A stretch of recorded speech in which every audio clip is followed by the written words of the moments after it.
हम लोग पढ़ेंगे प्रॉपर्टीज ऑफ मैग्नेट। तो क्या था, magnet can attract magnetic substance like iron, steel etcetera. यानी जो मैग्नेट होता है वो अट्रैक्ट करता है मैग्नेटिक सब्सटेंस को, जैसे आयरन, स्टील, बाकी सारी चीज़ें। मैग्नेट हैज़ डायरेक्ट प्रॉपर्टीज़, यानी कि मैग्नेटिक के दो साइड्स होते हैं, यानी कि डायरेक्टिव प्रॉपर्टीज़ यानी गिने चुने प्रॉपर्टीज़ होते हैं, जैसे कि attraction, repulsion. It also aligns itself in north south direction when suspended freely, यानी कि जब सस्पेंडेड फ्री करेगा एक साइड नॉर्थ होगा एक साइड साउथ होगा हमेशा। Like poles of magnet repel each other and unlike poles attract each other, यानी कि जो अलग अलग पोल्स होंगे अगर एनएस होंगे तो वो अट्रैक्ट करेंगे, एक होंगे तो वो रिपेल करेंगे। Isolated magnetic poles are not possible, यानी कि दोनों पोल्स को हमेशा एक साथ रखना ये पॉसिबल नहीं है। आगे देखते हैं। मेरे पास ये दो साइड्स नॉर्थ साउथ, इसका लेंथ जो है वो 12 है। तो मैग्नेटिक डाइपोल मोमेंट कैसे निकालेंगे, m is equal to M into 12 करके निकालेंगे। Here m is a pole of bar magnet, यहाँ पे जो m है वो पोल है बार मैग्नेट का, यानी कि पोल है बार मैग्नेट, m इंटू 12। अब अगर इसको वेक्टर फॉर्म में निकालना होता है m vector is equal to m into 12 vector. अगर साउथ टू नॉर्थ पोल निकालना हो, यानी कि साउथ टू नॉर्थ पोल निकालना हो, तब क्या करेंगे, तब लिखेंगे 5/6 ऑफ एक्चुअल लेंथ, यानी कि जो जितना लेंथ दिया रहेगा उसका 5/6 कर देंगे तो हमें एक्चुअल लेंथ निकल जाएगा। अब हम देखेंगे torque on dipole moment, dipole in magnetic field कैसे निकाल देंगे। तो इसको कहते हैं, इसको टॉर्क से डिनोट करते हैं, एम बी साइन थीटा करेंगे तो निकाल देंगे। Potential energy stored in dipole in magnetic field क्या हो जाएगा, U equal to minus M B cos theta. Work done in rotating magnetic dipole क्या हो जाएगा, W equal to M B C cos theta, और या माइनस कॉस थीटा लिख सकते हैं। अब आगे देखते हैं। अब लिखते हैं Gauss law of magnetism. According to Gauss law of magnetism the net magnetic flux through any field surface is always zero. These isolated magnetic poles are not possible. It means number of magnetic field lines entering the surface is equal number magnetic field in leaving the surface. कहने का मतलब है कि Gauss law के अनुसार से जो पूरा नेट यानी कि जो पूरा मैग्नेटिक फ्लक्स होगा एक थ्रू कोई भी फील्ड सरफेस, यानी किसी भी फील्ड के अराउंड जो मैग्नेटिक फ्लक्स होगा वो हमेशा जीरो होगा। This isolated magnet poles are not possible, यानी कि वो चिपके हुए पॉसिबल नहीं हो सकते हैं। It means number of magnetic field line entering the surface equal number magnetic field in leaving the surface, यानी कि सपोज़ कि मेरे पास ये मैग्नेट है, ठीक है, अगर इससे पोल से ये इतना टच होके जा रहा है कोई फील्ड, ठीक है, और इस पोल से इतना टच होके जा रहा है, तो जितना आएगा उतना ही, यानी कि यहाँ जितना रेडियस होगा उतना ही इधर भी रेडियस होगा।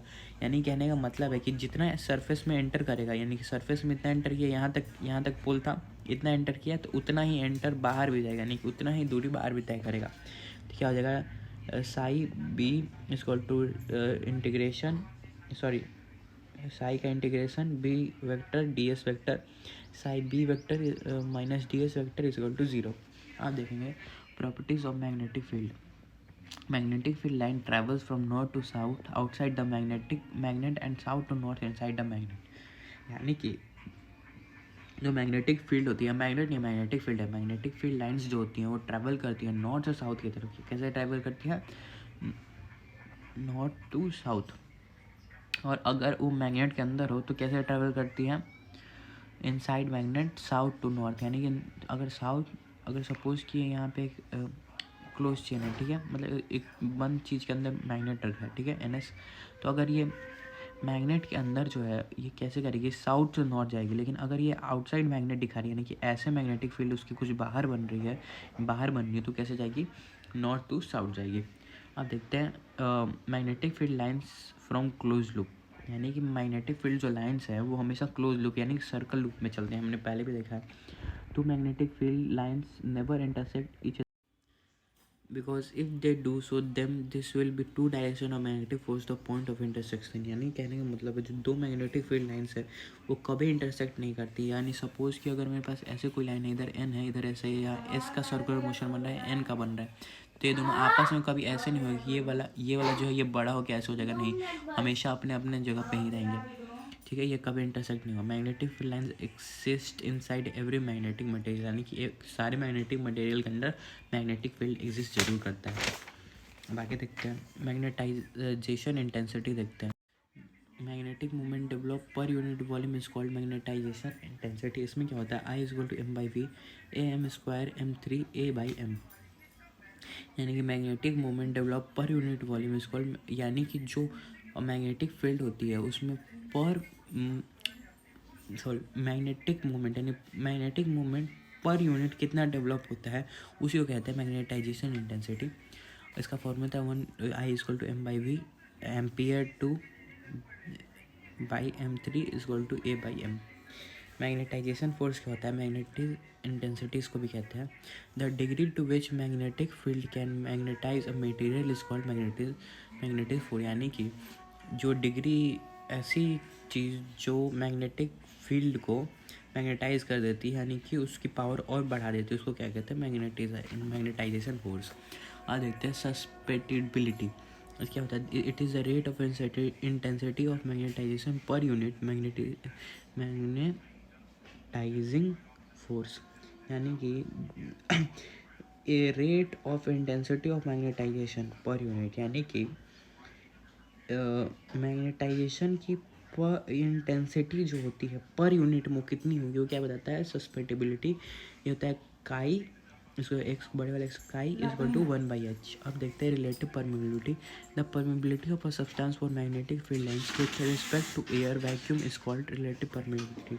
यानी कि एक मैग्नेटिक फील्ड लाइंस के लिए जो एयर और वैक्यूम, मैग्नेटिक फील्ड लाइंस के लिए the permeability of substance for magnetic field lines, यानी कि हाँ, जो सब्सटेंस अपने आप को मैग्नेटिक फील्ड लाइंस में ढाल ले विथ रिस्पेक्ट टू एयर और वैक्यूम, यानी कि एयर और वैक्यूम के प्रेजेंस में भी रिलेटिव, तो उसको क्या कहेंगे, रिलेटिव परमेबिलिटी, जिसका फॉर्मूला होता है MR = 1 × होता है। आगे देखते हैं। अब देखते हैं टाइप्स ऑफ मैग्नेटिक सब्सटेंस क्या होता है। तो पहला होता है डाईमैग्नेटिक सब्सटेंस। ये क्या होता है, वीकली रिपेल्ड मैग्नेटिक फील्ड, जैसे कॉपर गोल्ड।